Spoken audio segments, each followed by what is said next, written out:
Nós estamos já há algum tempo no Sermão do Monte e hoje nós vamos falar da bem-aventurança, que é a quinta.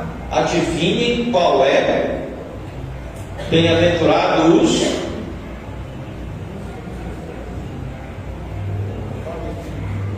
os misericordiosos. Bem-aventurados misericordiosos. A quinta bem-aventurança. Mateus capítulo 5, versículo 7. Achamos? Mateus 5,7. Mateus 5,7 está escrito assim: felizes os misericordiosos, pois serão tratados com misericórdia. Versículo curtinho, com tanta coisa a nos dizer e tanta coisa para nós entendermos.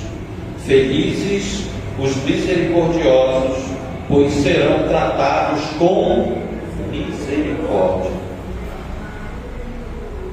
Quando eu era jovem, a gente tinha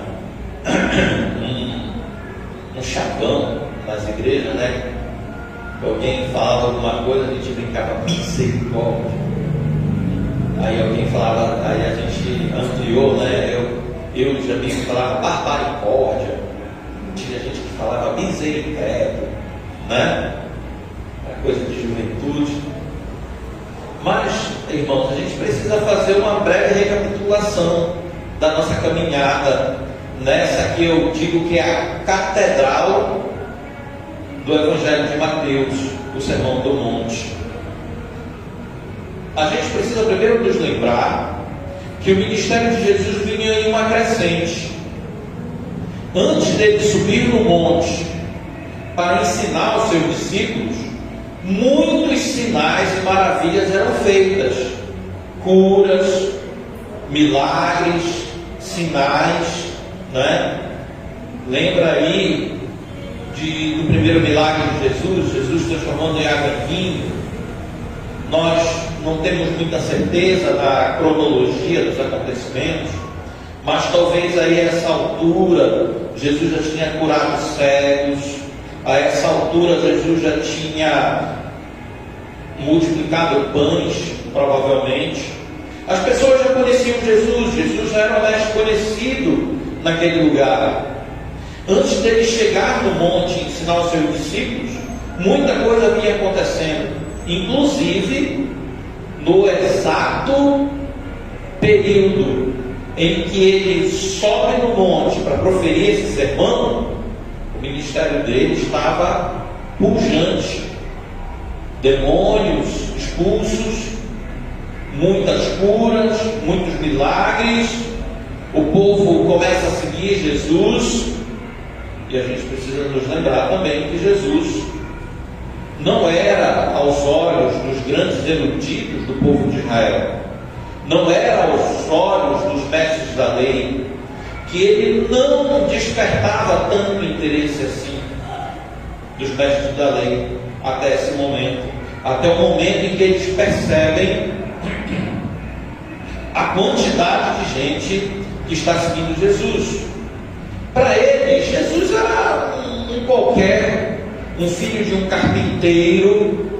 E se você parar para pensar aí direitinho na história de Jesus, você vai ver que quando Maria é anunciada de que ela será mãe sem ter tido relações com um homem qualquer, que ela conceberia da parte do Espírito Santo o nosso Senhor, Maria fica preocupada. Mas também José, você lendo ali a narrativa do Evangelho, percebe que José começa a pensar um jeito de deixar Maria sem que ela fosse difamada. Por quê?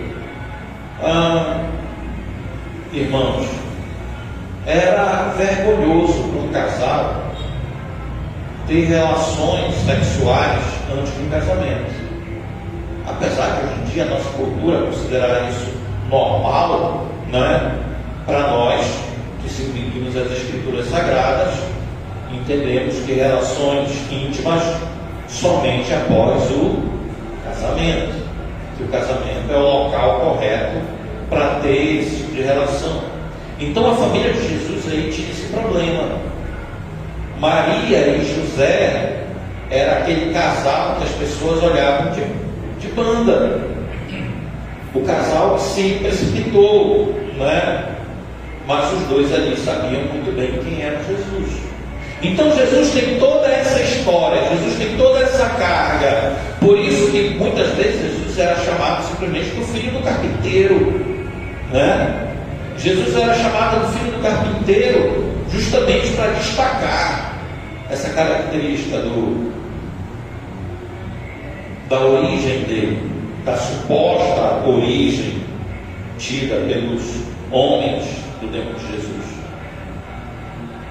Mas esse filho de carpinteiro está juntando muita gente.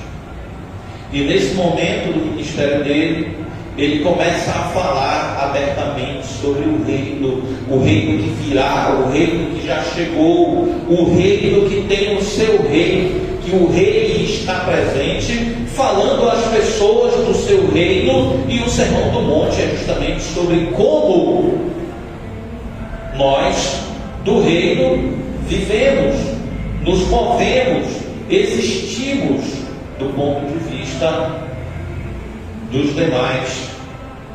É como se fosse, como eu falei quando a gente estava fazendo a introdução do Sermão do Monte, um compêndio ético dos discípulos de Cristo. E Jesus começa falando justamente das bem-aventuranças. Falando do seu reino, ele começa a falar das características dos seus discípulos. O reino que virá, o reino que chegou, como os seus seguidores poderiam ser percebidos dentro de uma sociedade caída tal qual a nossa. Irmãos, as 4 primeiras bem-aventuranças que Jesus apresenta são internas, são coisas que você não consegue perceber totalmente. Elas dizem respeito ao interior, a sentimentos, a qualidades, características que são totalmente internas, produzidas pelo Deus Espírito Santo no coração do discípulo. As primeiras 4 bem-aventuranças, elas são do coração. É algo que o Espírito Santo produz em nós no momento da nossa conversão. Então, nesse ponto, irmãos, precisamos ser bem claros nisso. Ser misericordioso não é uma mera atitude, mas sim fruto, resultado das outras 4 bem-aventuranças. As 4 primeiras bem-aventuranças, elas são do coração. As que veremos nos próximos domingos, a partir de hoje, elas são da vida prática. Aquilo que você tem que ter, aquilo que tem que ser visível, perceptível, notado na sua vida. Muito bem. A primeira bem-aventurança fala de quem sabe que sem Deus ele está vazio. Bem-aventurado os pobres de espírito. Nós falamos sobre o que é ser pobre de espírito. Qualquer dúvida, vai lá no YouTube, que sempre eu coloco lá no grupo da igreja, no grupo da igreja e no Facebook, a live das nossas pregações, né? Se você quiser recapitular alguma coisa, está lá. É só ir lá e pegar. Então, bem-aventurados os humildes, ou bem-aventurados os pobres de espírito, diz respeito a quem sabe que não tem nada, de quem sabe que está totalmente dependente de Deus, que que sem Deus ele está vazio, pobre. A segunda bem-aventurança, bem-aventurado os que choram, diz respeito a quem anseia por Deus, quem sabe que está vazio, quem sabe que é pobre, e em decorrência da consciência do seu pecado, ele anseia pelo consolo que ele só vai encontrar em Deus, Ele chora o seu pecado, chora a sua condição, por isso ele vai receber consolo do Pai.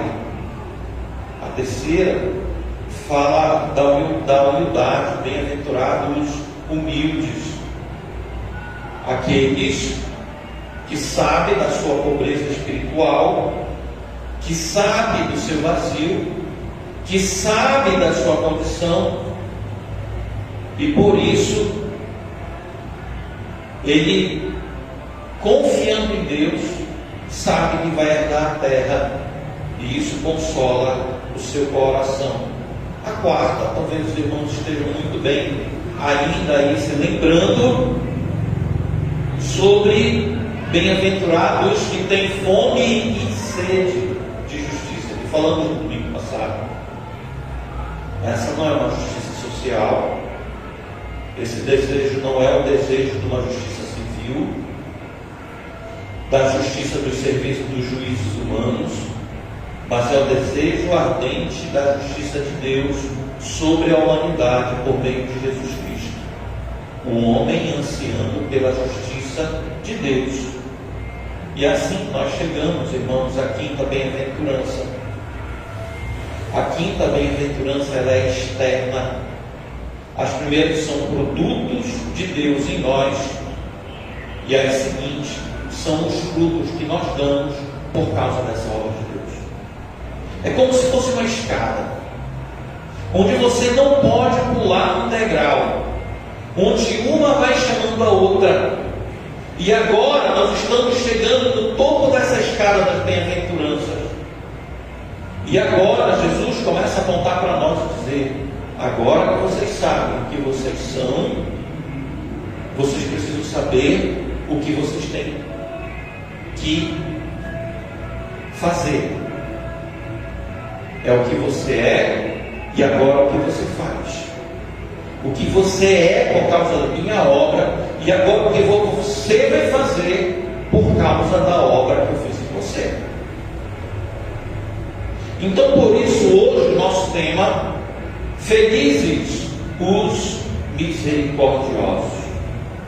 Você que gosta de pegar essas palavras óbvias e ir para o dicionário, para a gente entender na nossa língua o que significa isso. Irmãos, no dicionário da língua portuguesa, a palavra misericórdia é um substantivo feminino, um sentimento de dor e solidariedade com relação a alguém que sofre uma tragédia pessoal ou que caiu em desgraça. Dó, compaixão, piedade. Misericórdia também é o ato concreto de manifestação desse sentimento, como o perdão, a indulgência, a graça e a clemência. Irmãos, a palavra que a gente conhece, misericórdia. A gente sabe, nessa questão aí de quem gosta de luta, tem aquele famoso golpe de misericórdia, aquele golpe que o outro lutador dá para acabar a luta de uma vez, quando ele vê que a luta já está ganha, e ele não quer causar mais dano ao seu oponente, o que ele faz? Ele vai lá e dá aquele golpe que ele sabe que ele vai encerrar aquele massacre que ele está praticando. Ele vai lá e dá o golpe de misericórdia. E a gente olha essa palavra e a gente entende, os conceitos humanos envolvidos nela. Afinal de contas, no Pará nós temos a Santa Casa de Misericórdia, uma instituição católica fundada para praticar a misericórdia, cuidar dos mais carentes. Apesar que hoje em dia já não sei mais da Igreja Católica, né? O Estado encampou, não tenho muita certeza. Então, irmãos, quando nós usamos essa palavra de misericórdia, o uso do dia a dia a gente conhece. Irmãos, às vezes nós chamamos de misericórdia, às vezes achamos que misericórdia é um sentimento simplesmente de dor, de pena, né? Mas misericórdia, conforme nós vimos aqui no uso da nossa língua, é um vocábulo que tem um significado muito mais profundo. Misericórdia, no sentido do nosso texto, conforme nós estamos aprendendo, misericórdia do ponto de vista cristão é algo que somente pode ser produzido no outro pela ação direta de Deus no coração. Sim, irmãos, existe um uso comum para a palavra misericórdia, que a gente vai dizer que é pena ou outra coisa. Mas no sentido bíblico, irmãos, no sentido bíblico, misericórdia é algo que tem que vir acompanhada de ação. É muito além de simples pena. Vai muito além de um simples sentimento de coitado. Lembra lá daquele personagem lá, aquela mulher lá, chata pra caramba, não conseguia ver graça naquela mulher. Quando ela falava, coitado, não conseguia rir daquilo ali. Mas o chavão, né, pega, né? Coitado, eu não fazia nada para ajudar. Aí o cara fala, adoro, né? Não faz nada. Eu vi ali, fiquei com pena, mas não fez nada para mudar a situação. Misericórdia, no sentido bíblico, é algo que você sente e você trabalha para mudar aquela realidade. E você só faz isso porque Deus lhe movimenta a fazer aquilo. Irmãos, o nosso coração dói ao ver a miséria. O nosso coração dói ao ver a ignorância. O nosso coração dói diante das mazelas humanas. E quando nós nos misericordiamos, esse sentimento vem com uma atitude de querer mudar essas situações. Sabe quando um missionário chega numa comunidade e trabalha naquela comunidade para melhorar a vida das pessoas? É desse sentimento que nós estamos falando. Misericórdia é ter o coração igual ao coração de Cristo Jesus.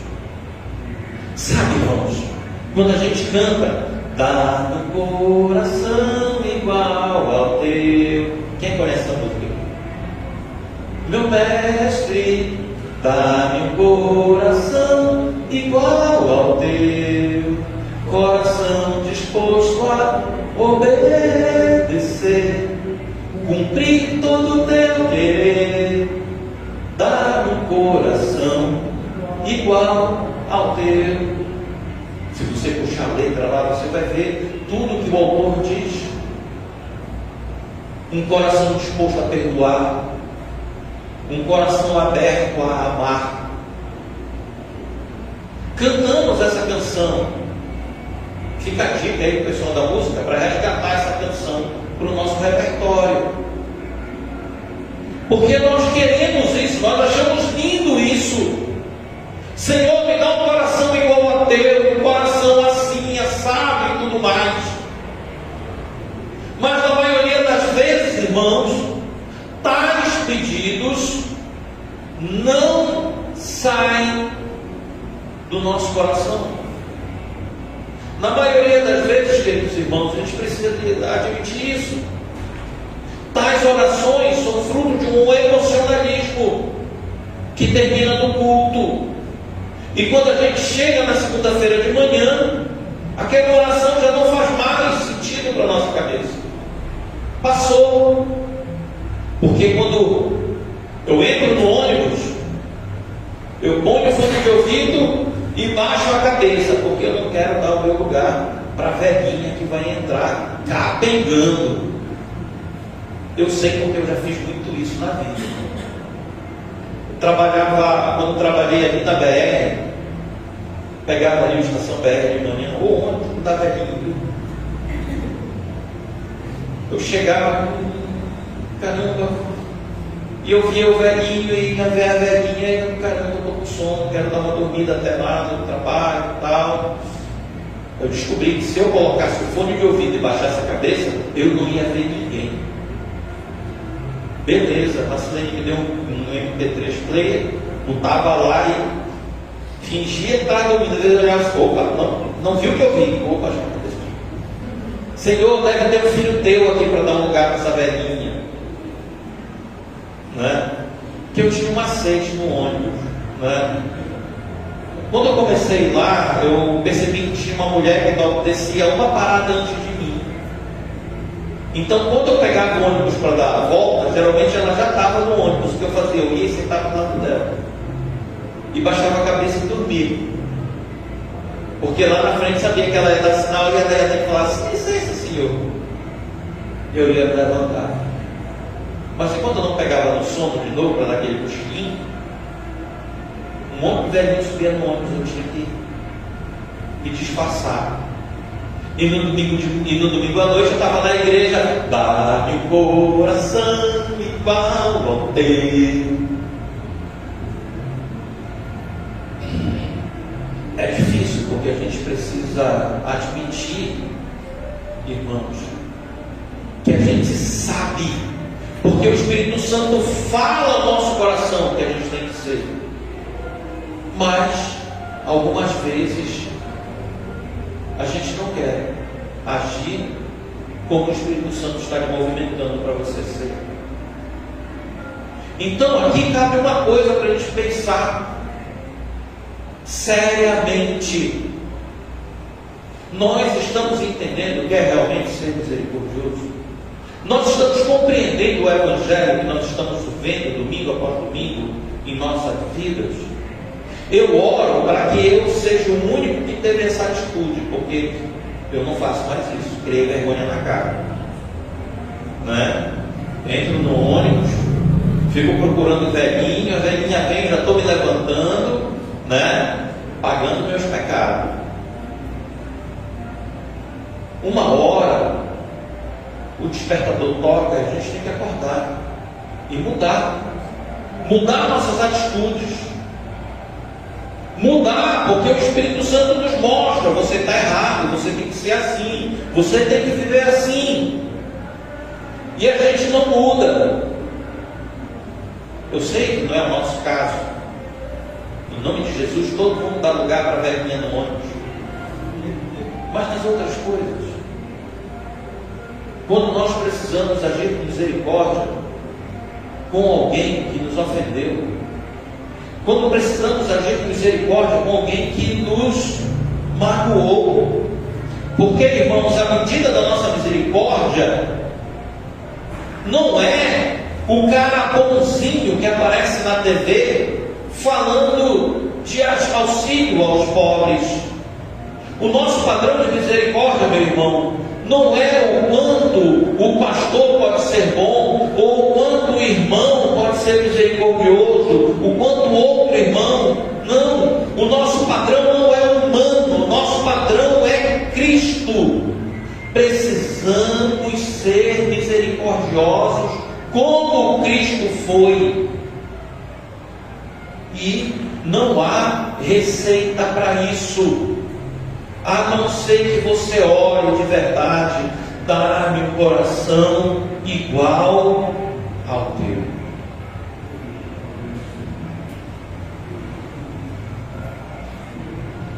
Nós sentimos a nossa miséria espiritual, a nossa pobreza de espírito. Nós somos sedentos pela justiça de Deus. Nós desejamos. Nós sabemos tudo isso. E tudo isso que está em nosso coração deve gerar em mim e em você o desejo de ser misericordioso com os demais. A misericórdia, irmãos, não é um simples verniz. Ah, tá, o pastor disse que eu tenho que ser misericordioso, agora eu tenho que dar o meu lugar para a velhinha, agora eu tenho que fazer um monte de coisa boa, agora eu tenho, e eu vou fazer. Não. Eu não estou falando aqui de algo que você tem que fazer. Eu estou falando de algo que você tem que produzir. Vocês já viram, irmãos, uma abelha fazendo antiroba? Não. A abelha faz mel. Vocês já viram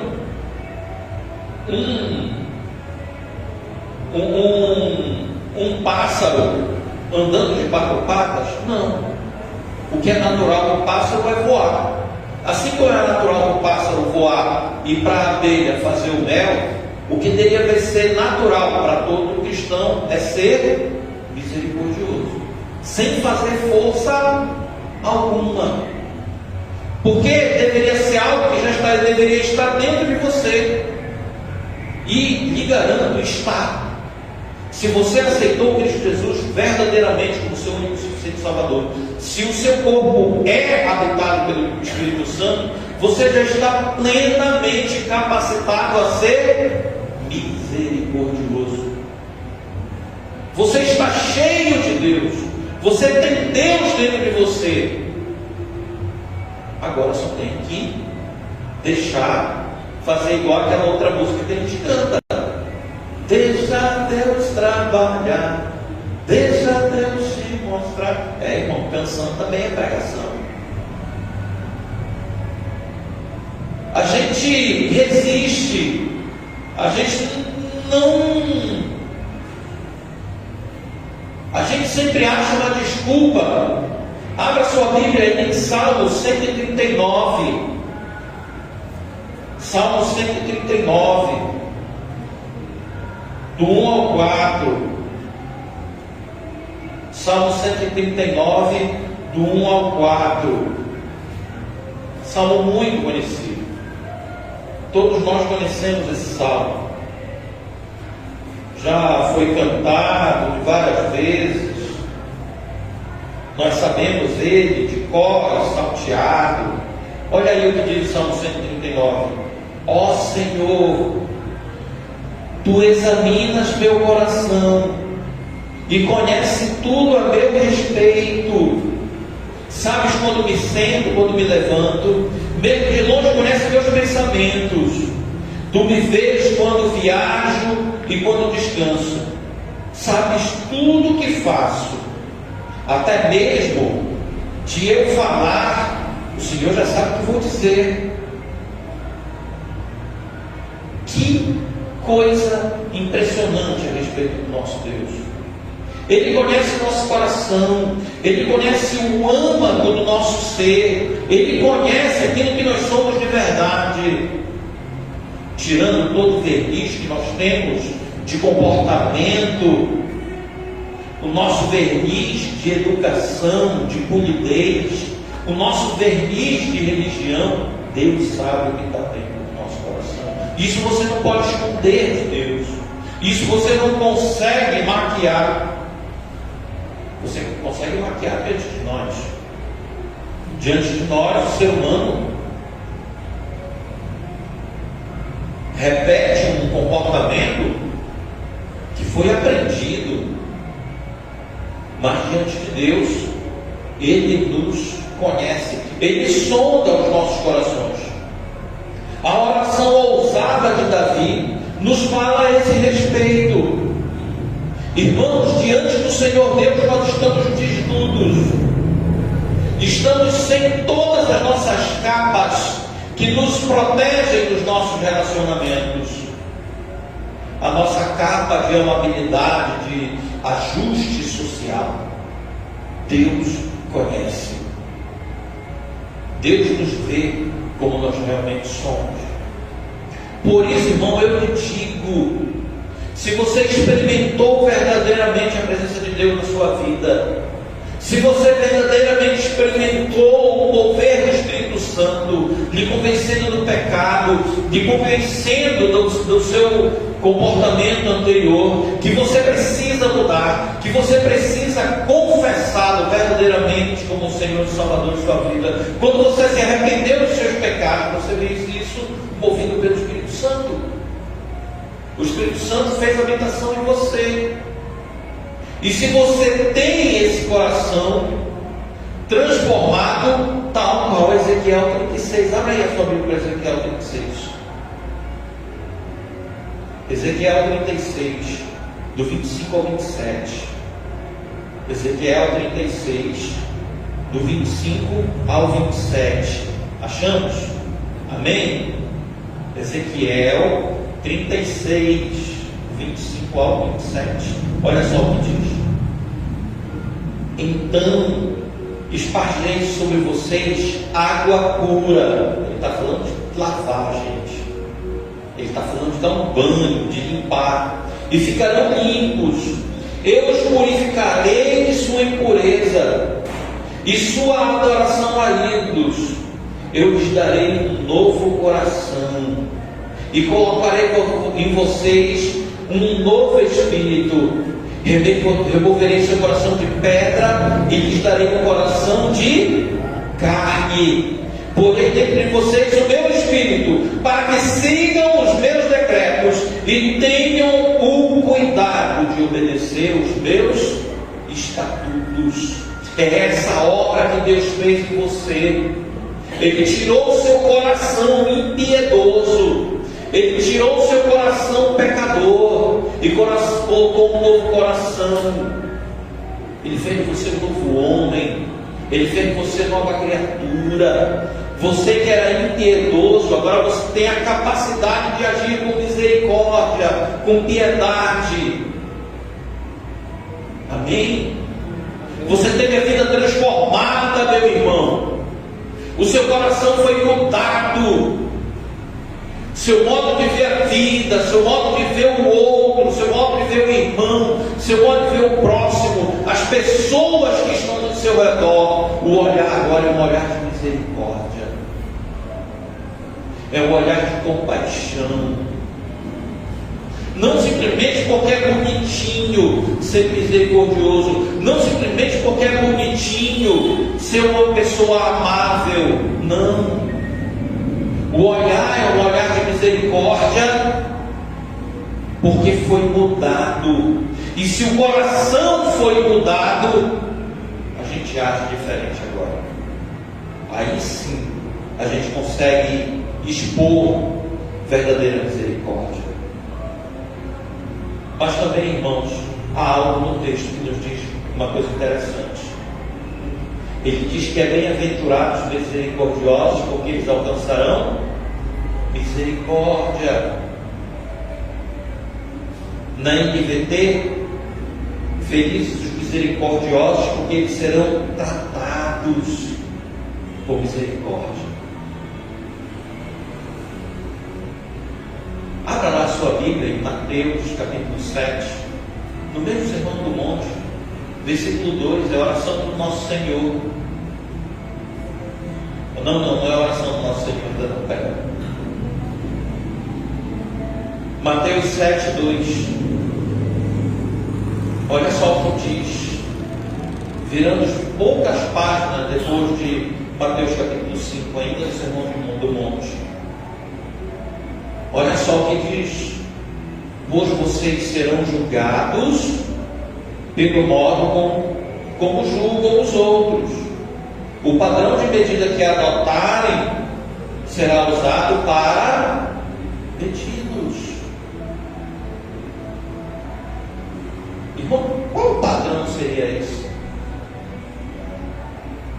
Se lembra que quando o versículo 1 diz não julgueis, o pessoal usa erradamente. O pessoal diz, olha, não julguem, não julgue seu irmão. A Bíblia não diz isso. A Bíblia diz que nós não devemos julgar temerariamente. Ele está falando aqui de um padrão para julgar.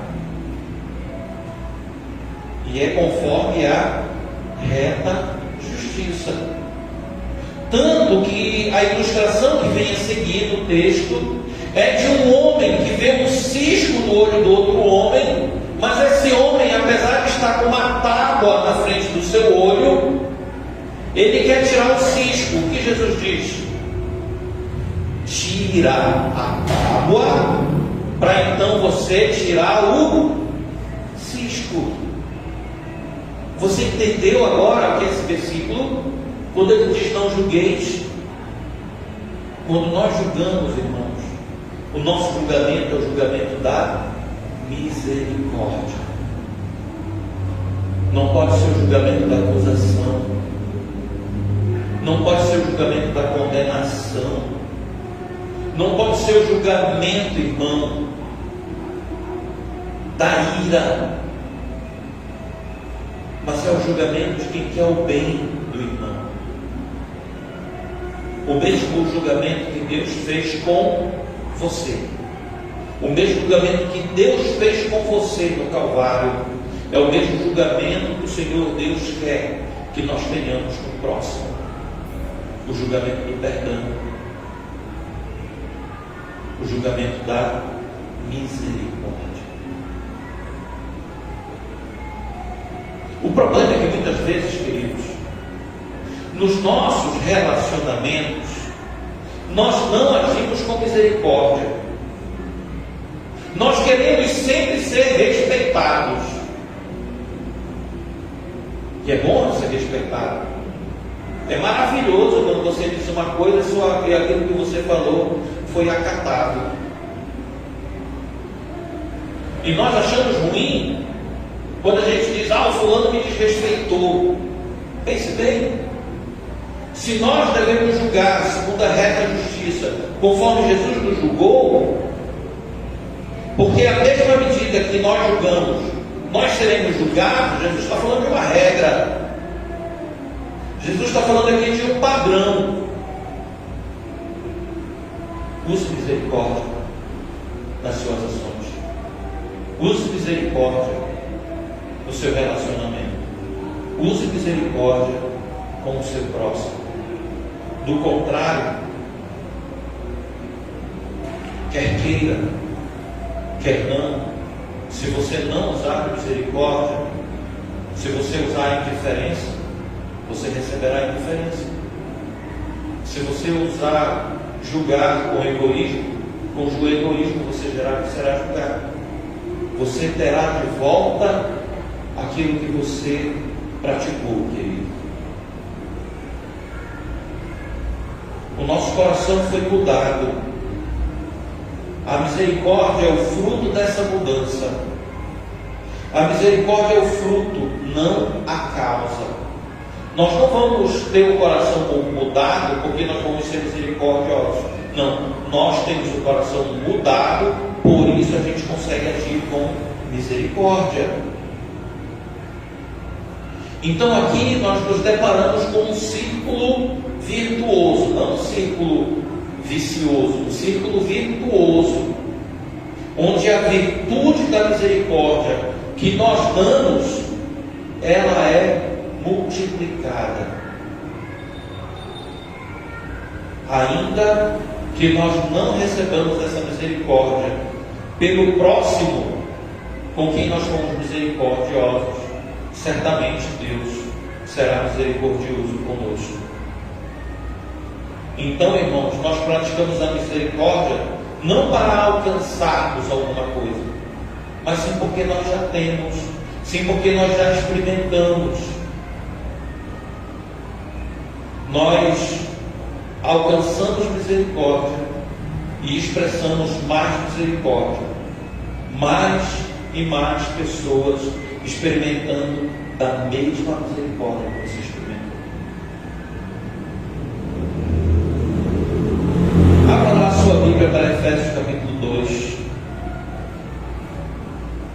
versículo 9 e 10.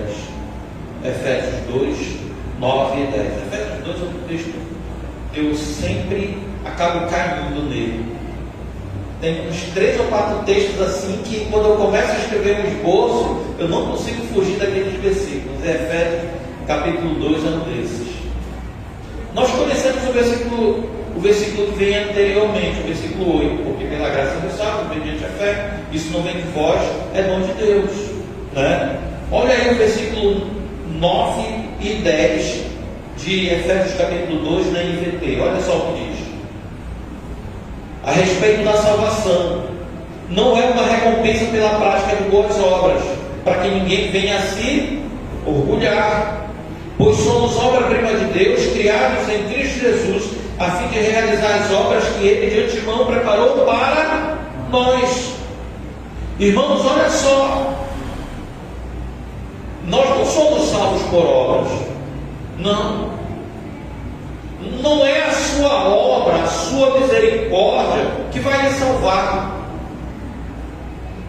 Não é porque você é misericordioso e Deus vai olhar lá de cima, olha, quão misericordioso o Marcos é, quão misericórdia Graciete é, quão misericordioso a irmã Siqueira é, então por isso vou salvar eles. Não,